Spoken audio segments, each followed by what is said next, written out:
আচ্ছা, এই যে পীর বাংলাদেশে আছে, এই পীরদের মুরব্বী হলো শাহজালাল। পীরদের মুরব্বী কি বলেন তো? শাহজালাল ইয়ামিনী রহমতুল্লাহ আলাইহি। শাহজালালের বাড়ি কোথায়? বিভিন্ন রাজনৈতিক দলের নেতৃবৃন্দ যখন ভোটে দাঁড়ায় তখন ছুটে যায় কার কাছে? শাহজালালের কাছে। কবর জিয়ারাত করে দোয়া নিয়ে ময়দানে আসে। এই শাহজালালের ইতিহাস শুনুন। শাহজালালকে আমাদের দেশের লোক, উনি কোথার থেকে এসেছিলেন? ইয়েমেন থেকে এসেছিলেন। উনি আর ওনার ভাগনা শাহপরাণ দুইজন আসবেন। পীরপন্থী লোকগুলো শোনেন, উনি আর ওনার ভাগনা দুইজন আসবেন ইয়েমেন থেকে। এবার গৌর গোবিন্দ বুঝতে পারল, সিলেটের রাজা গৌর গোবিন্দ বুঝতে পারল একজন হুজুর আসতেছে 17 জন লোক নিয়ে। এবার তার ম্যানেজিং কমিটি, তার উপদেষ্টা নিয়ে বসে চিন্তা করলো এই হুজুর কেন আসতেছে। সবাই মিলে বলল এই হুজুর শাহজালাল। শাহজালাল সিলেটে কোরআনের আইন চালু করবে। গৌর গোবিন্দ চিন্তা করলো হুজুর যদি না আসে তাহলে তার এখানে কোরআনের আইন চালু হবে না। তাই গৌর গোবিন্দ 144 ধারা জারি করলো, যতক্ষণ পর্যন্ত হুজুর ফিরে না যাবে ততক্ষণ পর্যন্ত নদীতে কোনো নৌকা থাকবে, কোনো নৌকা চলবে না, ভ্যানের চাকা ঘুরবে না, গরুর গাড়ির চাকা ঘুরবে না, সাইকেল কেউ চালাতে পারবে না। গরুর গাড়ির চাকা খোলা হলো, ভ্যানের চাকা খোলা হলো। গৌর গোবিন্দ চিন্তা করলো শাহজালাল যেন আসতে না পারে। শাহজালাল ইয়েমেনি এসেছিলেন জাই নামাজ নিয়ে। সিলেটের নদীর কিনারায় এসে দেখে নদীতে নৌকা নাই। এবার ইয়েমেনি রহমতুল্লাহ আলাইহি শাহপরাণকে জিজ্ঞেস করলো, শাহপরাণ ভাগ্নে আমার, নদীতে নৌকা নেই কেন? একজন বলল হুজুর আপনারা আসবেন তাই নদীর নৌকাগুলো সব ফুটো করে দেওয়া হয়েছে, সিল মারা হয়েছে। শাহজালাল বললেন এখনই যদি আমরা ফিরে যাই তাহলে তো সিলেটে ইসলামের বাতি উড্ডন হবে না। তাই তিনি যে কোনো কায়দায় পার হয়ে আসলেন।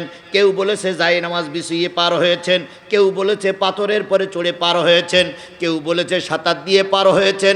দুইজন আসলো, ওনাদের সঙ্গে লোক আছে সর্বমোট কয়জন?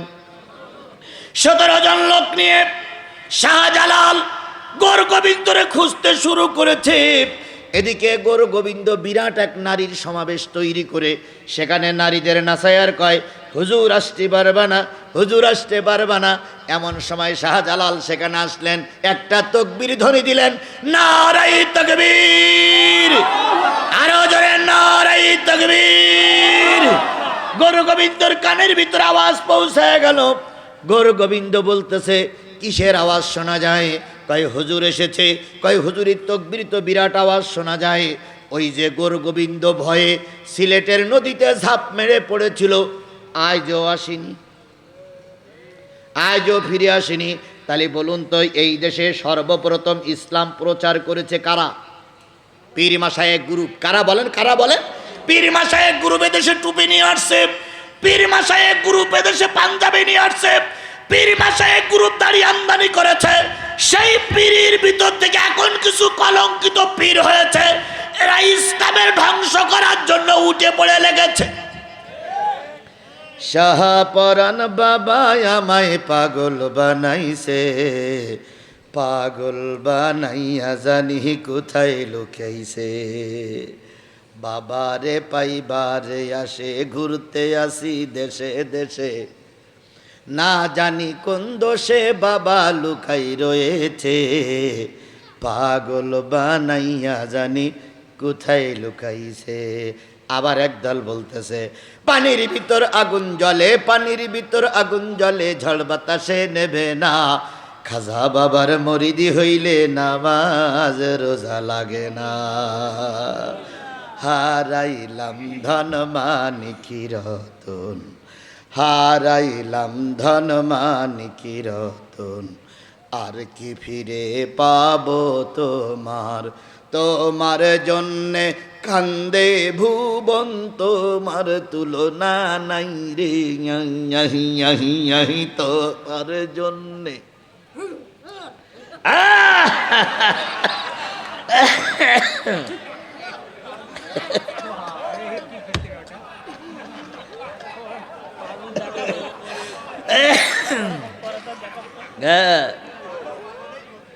না না, ও দেখাচ্ছে ওরা কি করে তাই।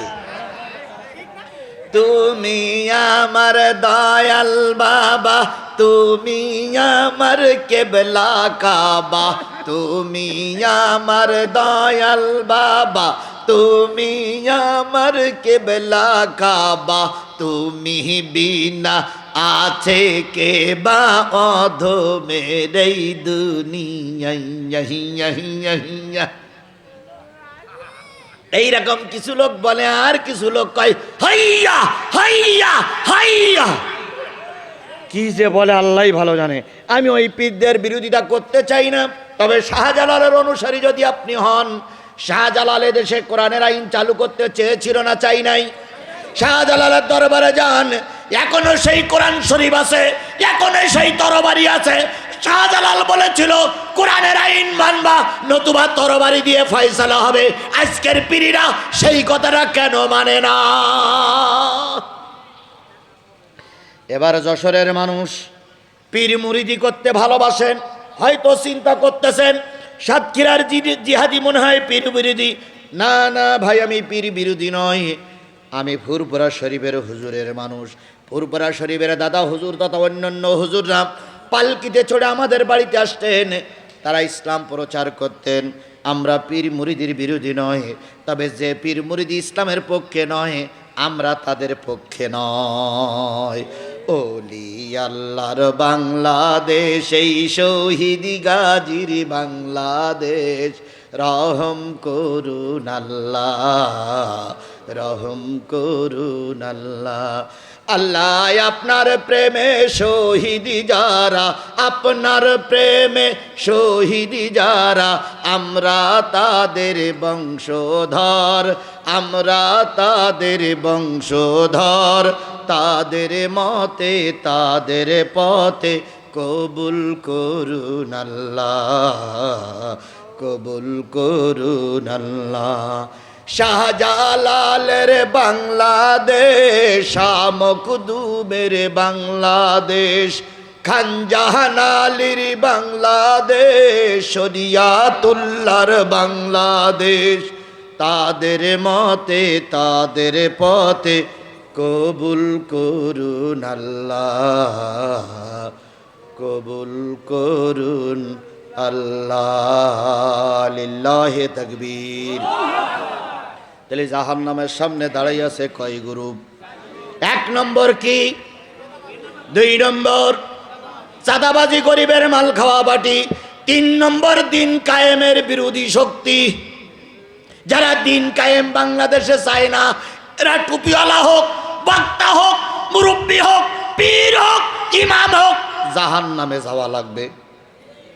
আন আকিমুদ্দিন ওয়ালা তাতাফাররাকু ফিহে, দিন কায়েমের ব্যাপারে কোনো মতপার্থক্য সৃষ্টি করা যাবে না। কথা বলেন ঠিক যাবে ঠিক? আচ্ছা, আমি 3টে পয়েন্টে আলোচনা করেছি, কারোর কোনো বুঝতে বাকি আছে? এই জোরে বলেন, বুঝতে বাকি আছে? আমি তো বাংলা ভাষায় বলেছি না ইংরেজিতে বলেছি? তাহলে তো বুঝতে বাকি থাকার কথা নয়। সুতরাং আমরা এই 3টে জিনিস মেনে চলবো ইনশাআল্লাহ।